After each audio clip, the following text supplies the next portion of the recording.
নমস্কার, এডুচর্চায় সকলকে স্বাগত।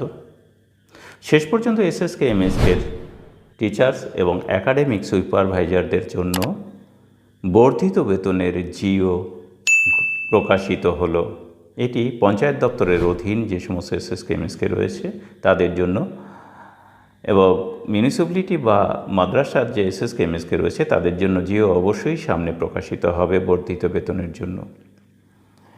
এখন বেতন বর্ধিত হওয়ার জিও প্রকাশিত হলেও অনেকেই আমার কাছে প্রশ্ন করেছেন বা জানতে চেয়েছেন যে ঘোষণা হয়েছিল জুলাই মাসে এবং জিও বেরোলো অক্টোবর মাসে, তাহলে বেতন পাওয়া যাবে কবে?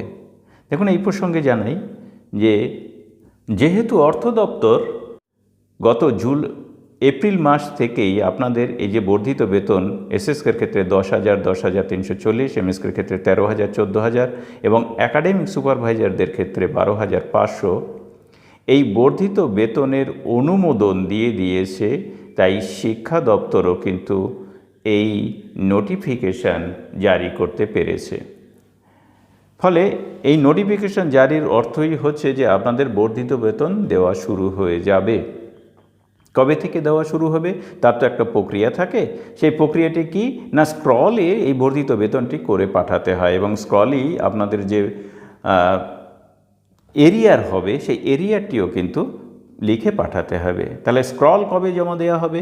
দেখুন, অক্টোবরের স্ক্রল তো জমা হয়ে গেছে, তাহলে নভেম্বরের স্ক্রল জমা দিতে হবে। কিন্তু স্ক্রল তো আপনারা এমনি জমা দিতে পারেন না, তার জন্য আবার আরেকটা চিঠি প্রয়োজন হয়।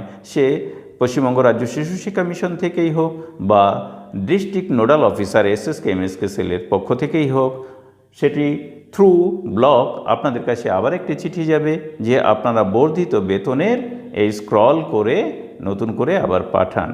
সেক্ষেত্রে সেই স্ক্রল যদি আপনারা নভেম্বরে জমা দেন তাহলে নভেম্বরের জন্য আপনারা বর্ধিত বেতন চেয়ে পাঠাচ্ছেন, তাহলে ডিসেম্বরে গিয়ে আপনারা সেই টাকাটা পাচ্ছেন। তাহলে এপ্রিল থেকে যদি অর্থ দপ্তর এই বর্ধিত বেতন অনুমোদন করে থাকে তাহলে এপ্রিল থেকে আপনারা এরিয়ার হিসেবে দেখাতে পারবেন। এসএসকের ক্ষেত্রে যে টাকাটা পাচ্ছেন 10,000 থেকে মাইনাস করে সেই টাকাটা এরিয়ার হবে। এমএসকের ক্ষেত্রে যে টাকাটা পাচ্ছেন আপনারা সেটা থেকেই 13-14,000 মাইনাস করে যেটা থাকবে সেটা। আর একাডেমিক সুপারভাইজারদের ক্ষেত্রেও একই উপায়ে 12,500 থেকে যে টাকাটা আপনারা পেয়েছেন সেই টাকাটা মাইনাস করে স্ক্রল করে পাঠালে কিন্তু আশা করছি ডিসেম্বর মাস থেকেই আপনারা এই বর্ধিত বেতন, এই বর্ধিত হারে বেতন সেটা কিন্তু পেতে শুরু করবেন এবং এরিয়ারও পাবেন।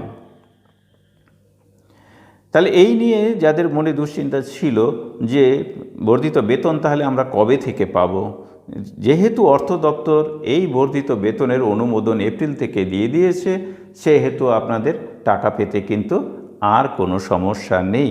এখন স্ক্রল করে পাঠালেই নিয়মিত পেতে শুরু করবেন। এই প্রসঙ্গে আরও একটু প্রশ্ন উঠে আসছে, অনেকেই বলছেন যে 5% ইনক্রিমেন্ট তাহলে যে জুন মাস থেকে যেটা চালু হওয়ার কথা ছিল সেটার কি হলো?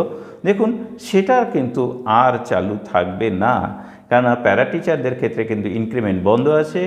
আর পঞ্চায়েত দপ্তর থেকে সমস্ত কাগজপত্র যেহেতু শিক্ষা দপ্তরে পৌঁছে গেছে, ফলে তারা কিন্তু নতুন করে ইনক্রিমেন্ট ঘোষণা না করা পর্যন্ত, নতুন করে জিও বের না করা পর্যন্ত কিন্তু এই ইনক্রিমেন্ট পাওয়া সম্ভব নয়।